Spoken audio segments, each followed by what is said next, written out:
hung up on wanting a friggin' like Olympic like bid, to the point where even with Salt Lake City, they've wanted it from since the 60s, and they kind of bribed their way in. And it's weird because I've always thought that certain years with the Olympics, yeah, it's weird, but I don't know. I mean, I do have these theories and these conspiracies that could go on forever, but I don't think we have enough time tonight. But how about the Terminator? That was definitely a time travel movie, but you kind of dismissed it. Why? Because it actually was based on Twilight. I think Twilight Zone. It might be The Outer Limits. Yeah, it might be The Outer Limits, where it's just about this soldier that's like from a like apocalyptic kind of like future, and it was similar to like Terminator, but it was called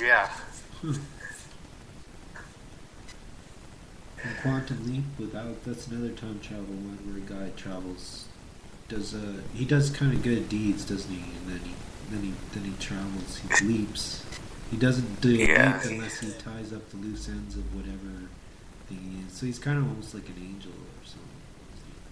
Yeah, because he's like kind of like using these people as hosts and trying to fix things, like things that repeat, or like people's actual knowing that they're. It reminds me of what's it called? The Angel Highway or something. That was the guy. Highway to Heaven with the guy from House. Mr. Edwards and Mr. Angles. Yeah. This old house. Old House on the Prairie. Yeah. It's ridiculous how many stories there are of time travel when it's like not something that is even remotely possible.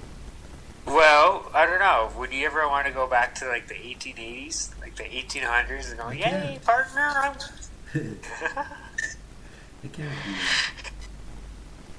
What? You think you don't want to go that far back in time? That's just the 1800s. I would if I could, but I can't. You can go back to the memories. I don't know. Memory's faulty. You don't get the exact existence like now is. You go back. Yeah.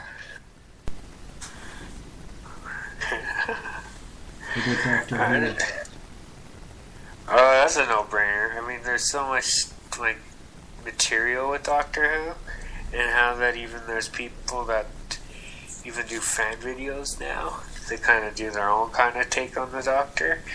But when I don't know, it's just sometimes it just seems like these kids just want to play time travel, and they're not taking it seriously enough, and they don't understand how it's like wielding a gun, and you're like just a little guy, like you're a toddler with a gun. It's that scary in a sense. Go figure. Say there's someone who's never heard of Doctor Who. What would you say Doctor Who is about?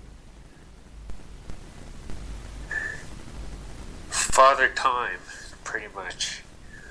Grumpy Granddad, or different actual time presidents. But he goes into his Bill and Ted Superman phone booth, and then he travels through time, doesn't he? Does he do good deeds like Quantum Leap guy? Yeah, but his stuff is a bit different. Right. I mean, when you think about these things, wow, they're puzzles. You got to look at it as something you have to like put together and solve.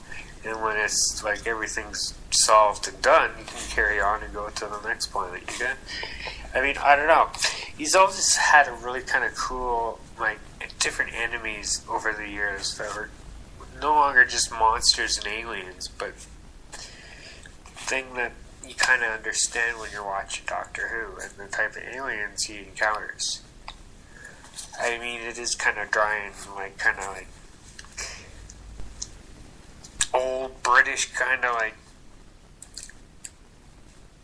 stuff that is just like, I don't know. I mean, when you think about it, I mean, with all the things that have happened in certain universes, yeah, I mean, a person that like is a baddie is probably the Master.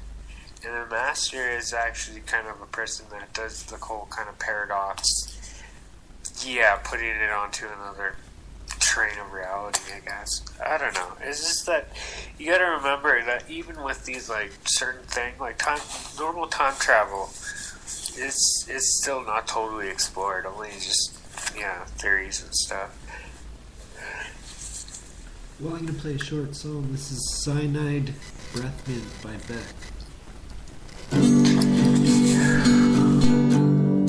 Definitely, this is the wrong place to be. There's blood on the futon. There's a kid drinking fire, going down to the sea. They got people to meet, shaking hands with themselves, looking out for themselves.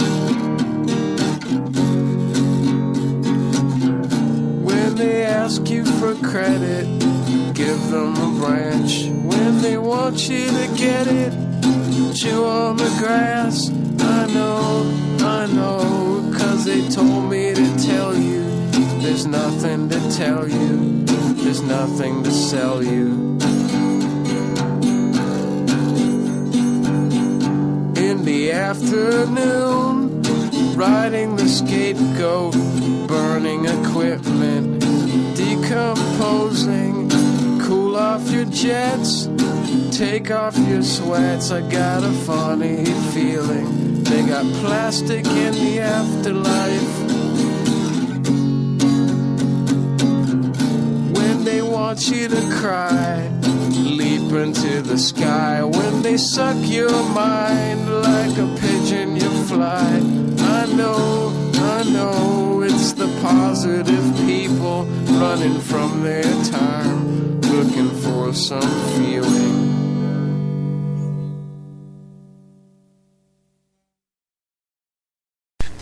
Welcome back to the Get Missed Toy. We're talking about time travel movies and other songs, maybe. Can you think related shit? Can you think of a song that is a time travel song? Maybe The Scientist by Coldplay? I don't know. That's kind of I thought interesting. you were going to say Dandy Warhol. Oh, really? Don't they have a song called The Scientist? I'm not sure. I think they do, but so does Coldplay. That video is totally shot going backwards, and it's really astounding how the type of camera it's a cool video. I mean, it's a stellar song, but it has really cool visuals because of everything going backwards, and it's kind of trippy. If you haven't seen that video, try and check it out. What's it called? The Scientist by Coldplay. Okay. Another one I have written down here is The Lost Highway. I haven't seen that. Yeah, that's like Cronenberg. And that's kind of, the thing is, it's creepy because it has to do with kind of like regeneration in a sense, because there's these unexplored kind of weird ideas of people becoming another person, but it's just in a sense being set up, so go figure. It's Twin Peaks and any time travel in that? No, just a lot of weird, strange, trippy shit. That's all I remember of freaking Twin Peaks. I saw one where there's a midget and a room that was squares and stuff. I don't know. I've only seen little bits of it, but I thought that was time travel or something. Another one I have is The Butterfly Effect. I haven't seen that one either. Yeah, that one's kind of, like I was saying, how lines of reality can be changed, and that's what he explores. He documents all his whole life, and he can just he just journals all his ideas into a diary, and in a sense you could read it and take some right back to that. It's kind of scary because in a sense it's kind of like blackout powers. You're kind of imagine just kind of phasing in and out of different realities in life, or your own self, right? And you black out. You don't know what you're doing. But you do something. You say things, but you don't remember. So that's the whole idea that it's blackout powers when it comes to certain lines of reality with time travel, and how dangerous it is because of you altering the past or altering the future. Either way, the turnouts are always kind of different each time it does happen, and so on and so forth. How many times you can count. If time travel were possible, wouldn't there be like a bad person who like does something like so horrible that the universe doesn't exist anymore? Like the Master, yeah. That's why I brought him up. I mean, he wants to take over things. He's like wanting this and that. He just wants to conquer everything. When the doctor's saying, "Oh, I can just see it. I don't need to have it all the time." Unlike the Master, like the Doctor, he just says, "Oh, I just need to see it. I don't need to have it." But once again, the Master wants it, and when the Doctor just could just be fine seeing it. Unlike a megalomaniac wanting this and that and thinking they're God all the time. So, yeah. The odd, strange stuff. Back to the Future. That's actually a good title. Because you can envision what the movie's about from the title. Yeah. So, well, yeah. It could be someone who's from the future. Who's going back to the future, I guess. Yeah, back to the future. Yeah. I'm sorry. Back to the era. I don't know. I mean, kids today, they find like the 50s and all these dreary, kind of gross, boring, kind of decades of progress. And people are waiting for like different types of like friggin' things to be invented, so they like parts and stuff that won't be invented for another few years or something like that. That's where you kind of get worried. What if you get like stranded somewhere? What if you're like lost and you can't find your way? Yeah, there's a lot of stuff that people don't put into like the factors of knowing that. What if you get stranded somewhere? You can't go back to your normal timeline. You have to get comfortable. Yeah, it means like abandoned. It happens in video games quite a bit, where you're like stuck and you pretty much have to kill yourself or reset the video game console. Yeah. That could happen in life. You could be like stuck. Yeah. Like the whole there's nothing to eat. You're on a different planet. There's nothing to eat. You just start. But then you have to find things to eat. Then you get more creative, like a guy, stranded on an island somewhere, pretty much. Eating aliens. They might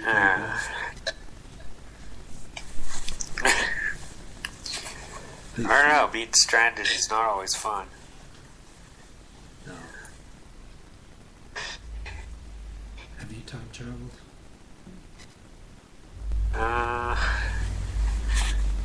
I don't know. I don't really want to say no or yes or even agree. This sounds flat out the board. I'm not saying anything. How does time travel work then? Well, the whole idea of string theory, because this is an elegant universe, as well as I don't know, time travel through Einstein's universe. You gotta remember that there's different theories that is I don't know, explaining the origins of string theory, and there's this stuff is just amazing. But even when time travel in Einstein's universe is a bit different, but it is kind of easier to put your head around. I mean, it's a self-containing or coexisting or actually self-creating universe. So yeah, that does happen. So what's the difference between the two theories of the two books? One theory is based on Einstein's theory, and then another, because I don't know. I've just been watching a lot of Nova from time to time, and then sometimes it's that's another thing too. Is when I get into something I understand, I kind of black out, and even watching a science show would make me black out. thinking, oh, okay, it's maybe it is possible, but yeah, I mean, you can't say everything.